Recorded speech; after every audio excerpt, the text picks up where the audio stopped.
Senator from Mississippi. Mr. President, yesterday the government of Guatemala took a decisive step toward regaining sovereignty. Guatemala revoked the visas of and deported 11 UN personnel working for the International Commission Against Impunity in Guatemala, better known by its Spanish acronym CICIG. Chartered in 2006 to help the Guatemalan state fight corruption, CICIG had morphed into a modern-day United Nations proconsul, selectively administering justice and abusing power in ways never intended.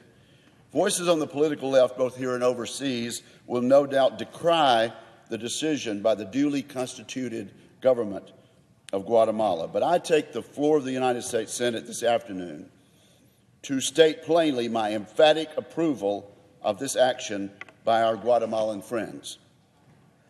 Prior to yesterday's action, Guatemalan President Jimmy Morales had previously announced that CICIG's mandate would not be renewed after September 3rd of next year. The President's decision marks a logical and welcome step toward ending CICIG's presence in Guatemala.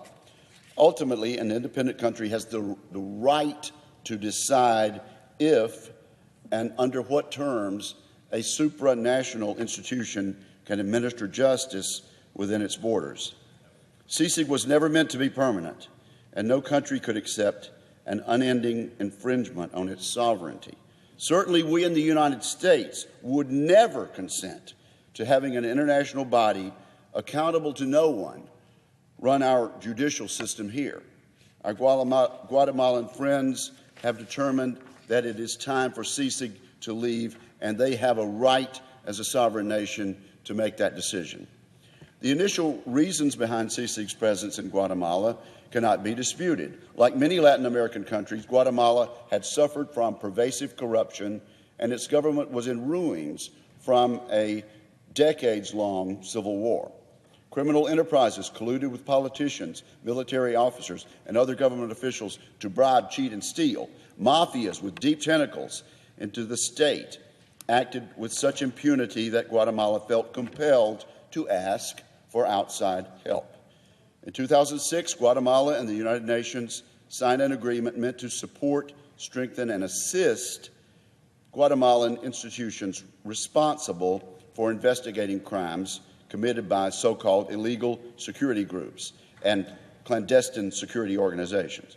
Although CICIG enjoys complete functional independence, the agreement stated that CICIG must discharge its mandate in accordance with Guatemalan law and the provisions of the Constitution. Regrettably, this proviso has not been followed. Despite noble goals, it has become apparent that CICIG is not being held accountable to either Guatemalan law or the United Nations. As the largest financial contributor to the United Nations, the United States has an interest in investigating the credible allegations that CICIG was grossly overstepping its mandate. After all, the American taxpayers were largely financing this enterprise. The questionable practice of CICIG and its unelected leader have been reported in our national papers. The Wall Street Journal's Mary Anastasia O'Grady has been a close observer of Colombian jurist Ivan Velazquez, who serves as CICIG's commissioner. Ms. O'Grady states that under his leadership, there is strong evidence that CICIG routinely flouts the rule of law and tramples civil liberties in violation of the Guatemalan Constitution. His methods cannot be supported by a republic that pledges allegiance to transparency and human rights. End of quote. Powerful institutions have a tendency to amass more powers to themselves and stretch their authority far beyond their legal mandates. Even its most strident supporters have acknowledged that CICIG now essentially answers to no one and needs to be reformed. Nowhere is this contention better supported than the CICIG-backed persecution of the Bitkov family on behalf of the Russian government. For all its flaws, which are numerous, CICIG's decision to conspire with Russia is the most outrageous. Igor and Irina Bitkov built a successful paper mill company, the Northwest Timber Company, in Russia's Kaliningrad enclave.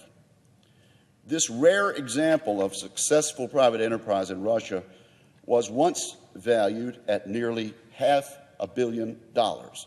But success comes with a price in Putin's Russia. In 2005, a senior officer of the state-owned Sobre Bank demanded that the Bitkovs sell him a controlling stake in their company. Imagine. An offer the Bitkovs refused. 2 years later, the Bitkovs' 16-year-old daughter, Anastasia, was kidnapped, drugged, raped, and held until the Bitkov family paid a ransom. In April 2008, 3 Russian state banks, VTB, Sobre Bank, and Gazprom Bank, forced the Bitkovs company into bankruptcy by calling in immediate repayment of nearly $160 million in loans. Traumatized and threatened with detention and death, the Bitkovs decided to flee Russia. More death threats followed as Moscow opened a criminal case in 2009. The Bitkovs eventually emigrated to Guatemala after paying a legitimate law firm for Guatemalan passports with new identities for their protection. The Bitkovs settled into a new life blessedly free from Russian harassment and intimidation. Igor and Irina began teaching at a local school. Anastasia began to heal from her ordeal, and a son, Vladimir, was born in 2012. The reprieve was short-lived. VTB, one of the Russian banks, collaborated in 2015 with CICIG and the Guatemalan Attorney General to arrest the Bitkovs for passport violations. Detained in appalling conditions, Anastasia was denied medication and had a nervous breakdown. 3-year-old Vladimir was sent to an orphanage for 42 days without contact with his parents or appointed guardians. Eventually freed by a court order, Vladimir returned to his family with an upper respiratory infection, conjunctivitis in both eyes, and clear physical and psychological abuse. This is modern-day CICIG in Guatemala. Under the direction of CICIG, the Bitkovs were sent to trial in February of 2017. The Guatemalan Court of Appeals, however, enjoined the Bitkovs' prosecution, stating that the family was not criminally liable for passport violations. Despite this injunction, a lower court, at the behest of CICIG, went ahead with the case and eventually sentenced Igor Bitkov to 19 years and Irina and Anastasia to 14 years in prison.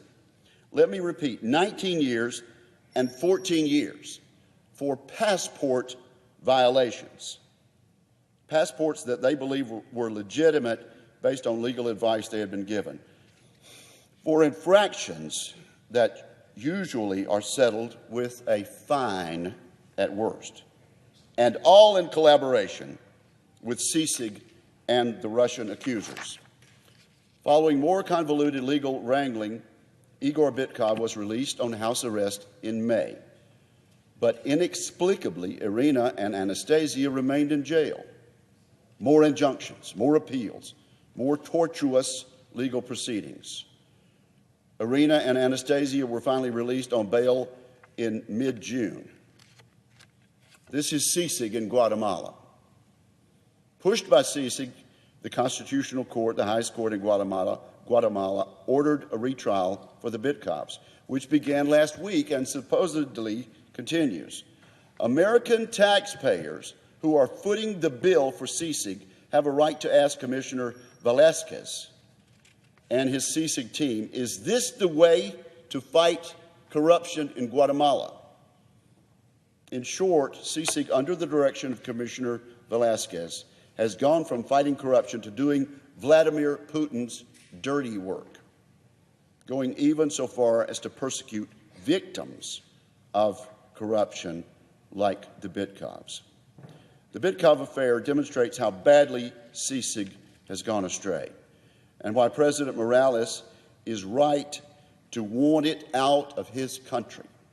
CICIG was established to help investigate and prosecute mafias entrenched to the state and able to act with impunity.